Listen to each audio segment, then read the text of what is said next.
അങ്ങനെ പ്രിയങ്ക ഗാന്ധി ഇന്ത്യൻ രാഷ്ട്രീയത്തിലെ സുപ്രധാനമായ പദവികളിലേക്ക് ഫലത്തിൽ വരാൻ പോകുന്നു എന്നത് തന്നെയാണ് ഇനിയുള്ള കാലത്തെ രാഷ്ട്രീയം എന്ന് തന്നെ പറയാം. പ്രിയങ്ക വയനാട്ടിൽ ഉപതെരഞ്ഞെടുപ്പിൽ മത്സരിക്കും. സ്വാഭാവികമായും പ്രിയങ്ക വിജയിക്കുമെന്ന കാര്യത്തിൽ ആർക്കും യാതൊരു തർക്കവും ഉണ്ടാവില്ല. ജയിക്കുന്ന പ്രിയങ്ക ഇന്ത്യൻ പാർലമെൻറ്റിലെത്തുന്നു. അങ്ങനെ രണ്ടുപേരും, രാഹുൽ ഗാന്ധിയും പ്രിയങ്ക ഗാന്ധിയും ഒരുമിച്ച് പാർലമെൻറ്റിലെത്തുന്നു. ഇന്ത്യ മുന്നണിയുടെ വളരെ പ്രധാനപ്പെട്ട പദവികളിലേക്ക് എത്തുന്നു എന്ന കാര്യത്തിൽ യാതൊരു സംശയവുമില്ല.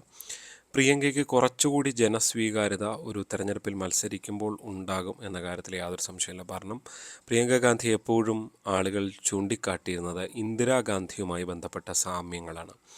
അതുകൊണ്ട് തന്നെ പ്രിയങ്ക ഉണ്ടാക്കാൻ പോകുന്ന ഇമ്പാക്റ്റ് എന്താണ് എന്നത് വളരെ പ്രസക്തമായ ഒരു വിഷയമാണ്. പ്രത്യേകിച്ച് സമീപകാല ഇന്ത്യൻ രാഷ്ട്രീയത്തിൽ അതിന് ഏറെ പ്രാധാന്യമുണ്ട് എന്ന് തന്നെ വിശ്വസിക്കുകയാണ്. അതുകൊണ്ട് തന്നെയാണ് നമ്മൾ ഇങ്ങനൊരു വീഡിയോ ചെയ്യുന്നത്. പ്രിയങ്കയെ സംബന്ധിച്ച് നമുക്കറിയാം, ഇതുവരെ തെരഞ്ഞെടുപ്പ് രാഷ്ട്രീയത്തിൽ മത്സരിച്ചിട്ടില്ല. ഇതാദ്യമായി തെരഞ്ഞെടുപ്പ് രാഷ്ട്രീയത്തിൽ മത്സരിക്കാൻ എത്തുകയാണ് പ്രിയങ്ക ഗാന്ധി. എന്തായിരിക്കും പ്രിയങ്കയുടെ രാഷ്ട്രീയമല്ല, തെരഞ്ഞെടുപ്പ് രാഷ്ട്രീയത്തിൽ പ്രവേശിക്കുന്നതോടെ പാർലമെൻ്ററി പൊളിറ്റിക്സിൽ പ്രവേശിക്കുന്നതോടെ എന്താണ് സംഭവിക്കുക എന്നാണ് നമ്മൾ പരിശോധിക്കുന്നത്. തുടക്കം തന്നെ നിങ്ങളുടെ അഭിപ്രായം കൂടി കമൻറ്റുകളായി രേഖപ്പെടുത്താൻ അഭ്യർത്ഥിക്കുകയാണ്. ഒപ്പം തന്നെ ചാനൽ സബ്സ്ക്രൈബ് ചെയ്യാത്ത സുഹൃത്തുക്കൾ സബ്സ്ക്രൈബ് ചെയ്യണം. വീഡിയോ ഇഷ്ടപ്പെട്ടാൽ ലൈക്ക് ചെയ്യണം. മറ്റ് സുഹൃത്തുക്കൾക്ക് അയച്ചു കൊടുക്കുകയും ചെയ്യണം. അപ്പോൾ വയനാടോടുകൂടിയാണ് ഒരു പക്ഷേ പ്രിയങ്ക വളരെ പ്രധാനപ്പെട്ടൊരു ചുവടുവെപ്പ് നടത്തുന്നത് എന്ന് തന്നെ പറയാം. ഇതുവരെ പ്രിയങ്ക ഗാന്ധി ഒരു തെരഞ്ഞെടുപ്പിലും കോൺഗ്രസ് പരീക്ഷിച്ചിരുന്നില്ല. പ്രിയങ്കയെ ഇറക്കുകയും പലതരത്തിലുള്ള ട്രയൽ റണ്ണുകൾ നടത്തുകയും തെരഞ്ഞെടുപ്പ് പ്രചരണത്തിലടക്കം ഇറക്കിക്കൊണ്ട് പലതരത്തിലുള്ള ട്രയൽ റണ്ണുകളൊക്കെ നടത്തുകയും ചെയ്തിരുന്നു എന്നുള്ളതാണ്. അതായത് പ്രിയങ്കയെ ഇറക്കുന്ന സമയമാണ് വളരെ പ്രധാനപ്പെട്ടത്. ഒരു പരിധിവരെ കോൺഗ്രസ് തങ്ങളുടെ ആവനാഴിയിൽ സൂക്ഷിച്ച പ്രധാനപ്പെട്ട ഒരു ആയുധമാണ് പ്രിയങ്ക ഗാന്ധി എന്ന് തന്നെ പറയേണ്ടി വരും. അതുകൊണ്ടാണ് ഇതുവരെ ഉപയോഗിക്കാതിരുന്നത്. കാരണം പലപ്പോഴും ഉപയോഗിച്ച് അതിന് കാര്യമായ പ്രസക്തിയില്ല എന്ന് തെളിഞ്ഞു കഴിഞ്ഞാൽ പിന്നീട് ആ ആയുധത്തിന് കാര്യമായൊരു ഗുണം ആ ആയുധം കൊണ്ടുണ്ടാകില്ല എന്നത് വളരെ പ്രധാനപ്പെട്ടതാണ്. അതുകൊണ്ട് തന്നെ പ്രിയങ്ക ഇപ്പോൾ എത്തുന്നത് ഉചിതമായ സമയത്താണ്. കാരണം ഇന്ത്യ മുന്നണി അധികാരത്തിന് തൊട്ടടുത്ത് എത്തി നിൽക്കുന്നു എന്നതാണ് ഇവിടെ ഏറ്റവും പ്രസക്തമായിട്ടുള്ളത്. ഇന്ത്യ മുന്നണി അധികാരത്തിന് അടുത്തെത്തി നിൽക്കുമ്പോൾ പ്രിയങ്ക കൂടി അതിൽ എത്തുന്നതോടെ അധികാരത്തിലേക്ക് കോൺഗ്രസ് ഒരു പടി കൂടി ഉയരുന്നു എന്നുള്ളതാണ്. ഇപ്പോൾ 100 പിന്നിട്ടിരിക്കുകയാണ് കോൺഗ്രസ് തെരഞ്ഞെടുപ്പിന് ശേഷം. 100 പിന്നിട്ട കോൺഗ്രസ്സിന് ഈ 100 സീറ്റ് കൊണ്ട് മാത്രം ഒരുപക്ഷെ ഇന്ത്യൻ പൊളിറ്റിക്സിൽ കാര്യമായ എന്തെങ്കിലും സ്വാധീനം ചെലുത്താൻ കഴിയുമെന്ന് നമുക്കിപ്പോൾ കരുതാൻ വയ്യ. കാരണം നമുക്കറിയാം, ഈ എപ്പോഴും ഘടകകക്ഷികൾ വല്ലാതെ നിയന്ത്രിക്കുന്ന ഒരു സർക്കാരായി മാത്രമായിരിക്കും അത് വരിക. അതുകൊണ്ട് തന്നെ കുറച്ചുകൂടി സ്വാധീനം ഉണ്ടാകുക എന്നുള്ളത് വളരെ പ്രധാനപ്പെട്ടതാണ്.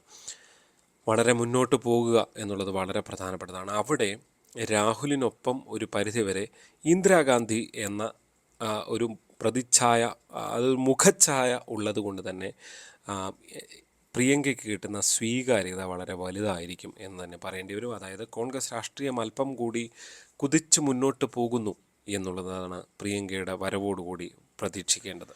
അപ്പോൾ പറഞ്ഞു വരുന്നത് രാഹുൽ ഗാന്ധി എന്ന ഒരായുധത്തെക്കുറിച്ചാണ്. രാഹുൽ ഗാന്ധിയെ കുറേ കാലമായി കോൺഗ്രസ് ഉപയോഗിക്കുകയാണ്. ഈ തെരഞ്ഞെടുപ്പിൻ്റെ കാര്യമെടുത്താലും യഥാർത്ഥത്തിൽ രാഹുൽ ഗാന്ധി ഒരു സക്സസ്സായി മാറിയോ എന്ന ചോദ്യത്തിന് കോൺഗ്രസിനെ 100 സീറ്റിൽ വരെ എത്തിക്കാൻ കഴിഞ്ഞു എന്ന യാഥാർത്ഥ്യം അവിടെ വെച്ചുകൊണ്ട് തന്നെ പറയുകയാണ്. അത് പക്ഷേ ഘടകകക്ഷികളുടെ കൂടി വലിയ സഹായമുള്ളതുകൊണ്ടാണ് കോൺഗ്രസ്സിന് അത്രത്തോളം എത്താൻ കഴിഞ്ഞത്. അതായത് BJP ഇതര പാർട്ടികളെല്ലാം ചേർന്നുകൊണ്ടാണ്. ഇപ്പോൾ പ്രാദേശിക പാർട്ടികളാണ് മറ്റു പലതും. ഇപ്പോൾ JDUവിനെ എടുത്തു കഴിഞ്ഞാൽ അവർക്ക് വോട്ട് ബാങ്ക് ഉള്ളത് ബീഹാറിലാണ്. ചന്ദ്രബാബു നായിഡുവിൻ്റെ TDPക്ക് ആന്ധ്രയിലാണ്. അതുകൊണ്ട് തന്നെ ഒരു പാൻ ഇന്ത്യൻ ഒരു വോട്ട് ബാങ്കുള്ള വിവിധ കക്ഷികൾ, ഓരോ തമിഴ്നാട്ടിലെടുത്താൽ DMK, തൊട്ടപ്പുറത്ത് ഓരോ സംസ്ഥാനങ്ങളിലും അതാത് കക്ഷികൾ, അങ്ങനെ ചേർന്നുകൊണ്ടാണ് ഇപ്പോൾ ബംഗാളിൽ അവർക്ക് കാര്യമായി മുന്നേറാൻ കഴിഞ്ഞത്. കാരണം അവിടെ തൃണമൂലമായി ഒരു ബന്ധമുണ്ടാക്കാൻ സാധിച്ചില്ല എന്നുള്ളതാണ്. അവിടെ കോൺഗ്രസിന് ഒരു സപ്പോർട്ട് കിട്ടിയില്ലെങ്കിൽ അവർ ജയിക്കാത്ത സ്ഥിതി ഫലത്തിലുണ്ടാകുന്നു. പ്രധാനപ്പെട്ട കക്ഷികളുമായി ചേർന്നില്ലെങ്കിൽ വിജയിക്കാൻ കഴിയാത്ത സാഹചര്യം ഉണ്ടാകുന്നു.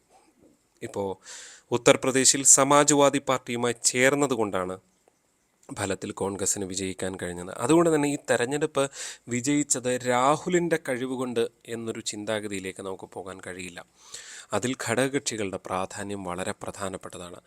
അവിടെയാണ് കുറച്ചുകൂടി ഗംഭീരമായൊരു ആയുധം, ഒരുപക്ഷെ എന്തുകൊണ്ട് പ്രിയങ്ക ഇതുവരെ പരീക്ഷിച്ചില്ല എന്ന ചോദ്യത്തിനു കൂടി ഈ തെരഞ്ഞെടുപ്പിൽ തന്നെ മത്സരിക്കാമായിരുന്നല്ലോ. ഇപ്പോൾ റായ്ബറേലിയിൽ വേണമെങ്കിൽ സോണിയ ഒഴിഞ്ഞ ശേഷം അവിടെ പ്രിയങ്ക ഗാന്ധിക്ക് മത്സരിക്കാമായിരുന്നു. പക്ഷേ മത്സരിച്ചില്ല എന്നുള്ളത് തന്നെയാണ് വളരെ പ്രധാനപ്പെട്ടത്.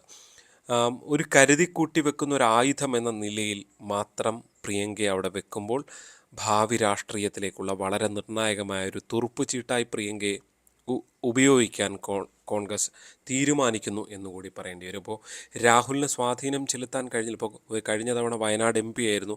കാര്യമായ എന്തെങ്കിലും വയനാടിന് വേണ്ടി രാഹുൽ ഗാന്ധി ചെയ്തു എന്ന് നമുക്ക് കരുതാൻ വയ്യ. ഒരു പൊളിറ്റിക്കൽ വോട്ട്, മുസ്ലിം ലീഗ് വോട്ടൊക്കെ കിട്ടുന്നതുകൊണ്ട് വയനാട്ടിൽ ജയിക്കുന്നു. അതിനപ്പുറത്തേക്ക് ഇത്തവണ നോക്കൂ, മറ്റ് പലയിടത്തിലും എല്ലായിടത്തും ജില്ലകളിൽ രാഹുൽ ഗാന്ധി പ്രചരണത്തിനെത്തി. പക്ഷേ അവിടെയൊക്കെ ജനങ്ങൾ കുറവായിരുന്നു. വലിയൊരു ആവേശം രാഹുലിന് ഉണ്ടാക്കാൻ കഴിഞ്ഞിട്ടില്ല എന്നുള്ള യാഥാർത്ഥ്യം നിൽക്കുകയാണ്. കാരണം രാഹുൽ എന്ന പുതുമ കേരളത്തിലെ ജനങ്ങൾക്ക് മാറി. അത് മറ്റ് പല സംസ്ഥാനങ്ങളിലും രാഹുൽ കുറേ കാലമായി തെരഞ്ഞെടുപ്പ് പ്രചരണത്തിന് പോകുന്നു. അവിടെയൊന്നും അത്തരം ഒരു റിസൾട്ട് ഉണ്ടാക്കാൻ കഴിയാത്ത നേതാവായി രാഹുൽ ഗാന്ധി പലപ്പോഴും മാറുന്ന കാഴ്ച നമ്മൾ കാണാറുണ്ട്. ഇപ്പോൾ കർണാടക പോലുള്ള സംസ്ഥാനങ്ങൾ പിടിക്കുന്നത് അവിടെ DK ശിവകുമാറും ഒപ്പം തന്നെ സിദ്ധരാമയ്യെ പോലുള്ള ശക്തരായ നേതാക്കൾ ഉള്ളപ്പോഴാണ് എന്നതാണ് യാഥാർത്ഥ്യം. തൊട്ടിപ്പുറത്ത് ഇനി ഒരു പക്ഷേ രാഹുലിനപ്പുറത്തേക്ക് പ്രിയങ്ക ഉയർന്നു വരാനുള്ള രാഷ്ട്രീയ സാഹചര്യം തന്നെയാണ് മുന്നിൽ കാണുന്നത്.